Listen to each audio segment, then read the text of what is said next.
Hey everyone, today I wanted to go ahead and host a discussion topic regarding Hunter Rise Sunbreak's free title updates, as basically we're about halfway through all of the downloadable content that we are going to be able to get for this specific game, at the very least on the Nintendo Switch and PC. Of course, the PlayStation and Xbox versions are going to get this later down the road when it launches in spring and presumably months after that as they begin to roll out content there.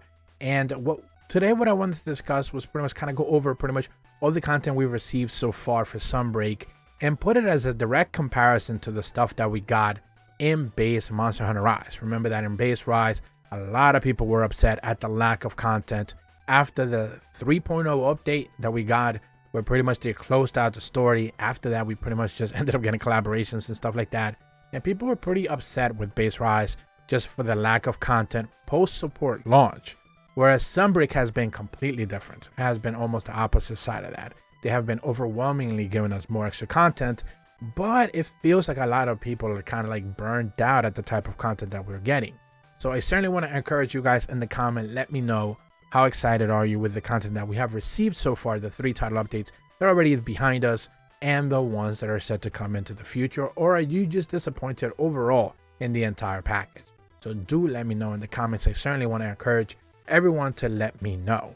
So for me specifically, first I want to discuss, of course, the 3 title update monsters that we have received so far.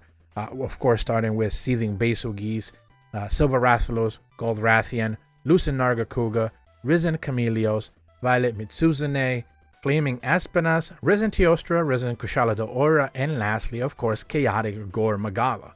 As far as any one specific monster, I don't really have much to complain about here. Maybe Seething Bazelgeuse could have been part of the base game, but as part of just free downloadable content as post-launch, it is what it is. There's of course a lot of like reskins. A lot of people want to call them that. Such species are reskins.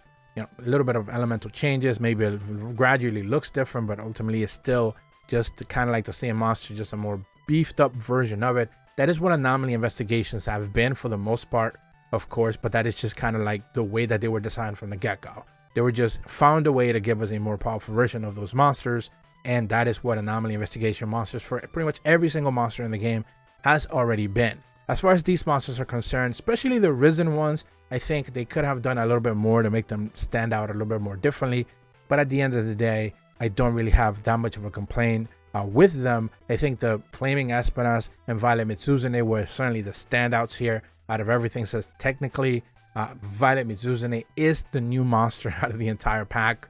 Every other one so far has appeared in previous games, and of course only the risen ones are technically also new, but they're not necessarily all that new. So if you really want to aim, one big complaint is the fact that there's no real new monsters there. That is something that a lot of people are hoping for that to change on the 4th or 5th title update. We're not going to be talking about leaks in this video, and for obvious reasons, but of course that is something that people are hoping that it changes relatively soon.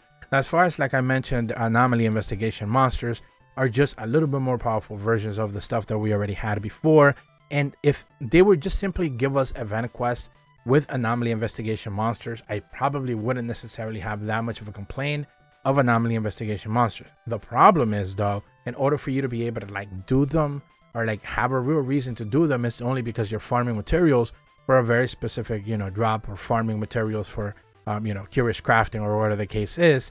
And for the most part, you just don't really have a reason to hunt these monsters once you take them down once or twice.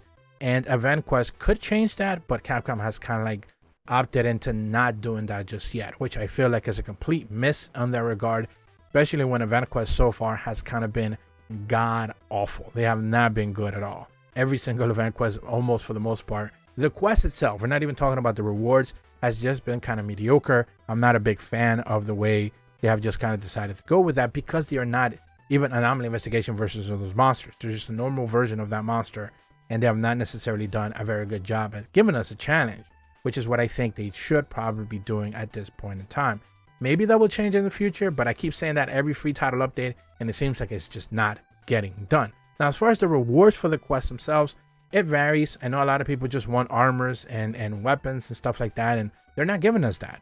And that is a fair criticism. But at the end of the day, they're not going to bring in all these armors from other games or all these like old armors from Frontiers and just flood us with, stuff that, they could probably withhold a little bit and add for the next mainline game. That is just something that Capcom has been doing. That is kind of like their MO. They give us a handful of armors for updates. I think, realistically speaking, I would love for someone to point out the numbers, just how many armors, complete armors, whether it's layered or just normal versions of an armor, have been made available in Rise post-launch and Sunbreak post-launch in comparison to World and Iceborne. I would love to see those actual numbers just to be able to see what the direct contrast for that is, since people from World and Iceborne are very convinced that they ended up getting way more extra armors than what we have seen in Rise and Sunbreak, and I don't actually have the numbers in front of me, so I can't really speak to that. Now, one of the things that I don't necessarily know why they haven't given us more is like more new locales, more new arenas, maybe even a brand new map. We haven't really seen that being added in. Base Rise did have, at the very least, a new arena added in Sunbreak we did get Forlorn Arena, but since then, nothing necessarily new, and we've kind of just been waiting for a new arena to be added in. This one is good because, of course, you bring in a new arena added in, or maybe even an arena from an old game. It makes it so those monsters that are kind of like really powerful have a new place to visit, a new place for you to be able to kind of fight them, and we just simply haven't necessarily gotten much of that. And I think it's a little bit of a bummer that they haven't necessarily given us that, especially when it's certainly a hype release whenever they drop a brand new area for you to be able to check out.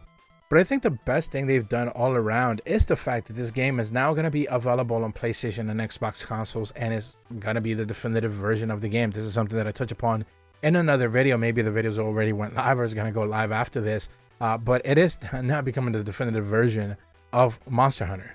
This game is going to be available on Xbox, PlayStation, Nintendo, and PC. Therefore, a lot of people are going to be able to play it, and ultimately, once it's all said and done, Sunbreak's DLC has been able to become available on Xbox and PlayStation. People are going to be able to finally see it for what it's worth and stop the silly comparisons with World, where a lot of people say that World was more technical because it was slower and it looked prettier, as the visuals really end up being the ultimate call for a game. It's not really the case. Gameplay trumps all, and at the end of the day, faster, more exciting gameplay, I think, is better in the long run, since it keeps people engaged more. Obviously, old heads like me and old players who have been playing Monster Hunter for a long time are expecting for something a little bit more different, maybe more methodical, maybe Soulsborne, if you will. But that's why those games exist, and that's why Monster Hunter is shifting to a faster, more engaging type of combat. So I certainly want to encourage everyone to do let me know in the comments, how have you viewed the free title updates? Are you satisfied with what they've given us so far? Are you looking forward to seeing what they're going to give us in the future? Or are you just displeased all around? Rise was disappointing post-launch. It certainly was. Certainly when they started to just give us collaborations, and they eventually even stopped giving us that. And in Sunbreak, we haven't seen collaborations, but hopefully they do come back at some point down the road. If you're brand new to my channel, be sure to leave a like and subscribe.